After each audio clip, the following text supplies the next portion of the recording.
Well, good evening and welcome to our last session for February in Connect Groups looking at our spiritual disciplines. We'll take a month-long break in March and come back and look specifically for about 5 or 6 weeks at the spiritual discipline of evangelism.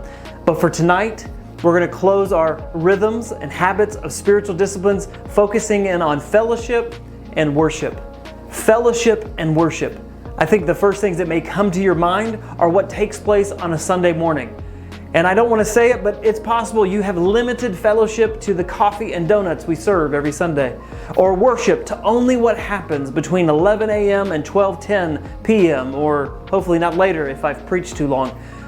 But how does this become fellowship and worship? How does that become a daily rhythm, a spiritual discipline for us that we put into practice individually and in the life of our church?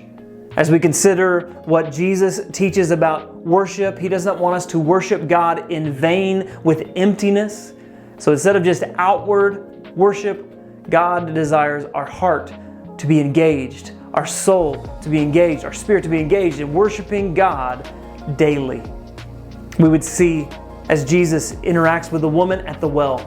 The woman at the well had her understanding that worship only took place in Jerusalem, and yet Jesus calls her and says to her that we worship in spirit and in truth. He was changing the understanding that worship was just a location. He is saying worship really is more of the location in your heart. Are you truly finding that you are worshiping God out of the understanding of who He is and how He's been revealed in the Bible, and not what you want Him to be?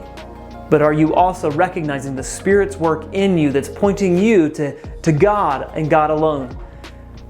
As we find in Psalm 37:4, we're called to delight ourselves in the Lord. And I think as we think about delighting ourselves in the Lord, it's going to lead us to take our understanding that worship only happens on Sunday, and we see that worship happens all the time. When we follow through with how God has created us to daily live for Him, all of our life becomes worship. As we understand what He's called us to do in making disciples as we are going to look more and more like Jesus, all of our life becomes this beautiful worship to God. What we also see alongside worship is fellowship, and we actually see it in Acts chapter 1 and Acts chapter 2 that is a marker of the early church, that they met together. And not only did they eat together, but they had fellowship, the recognition that God brings together the people of God, the church, and it is only by His grace and by His Spirit that these individuals would come together, and when they come together, they are united by the power of the Holy Spirit. And so there is a part of a spiritual discipline, the rhythm of gathering together, that is vitally important. And tonight, as you consider worship, as you consider fellowship, as you even consider the Lord's Supper and baptism in the life of the church, would you talk about how those two things, fellowship and worship, fuel your love for God?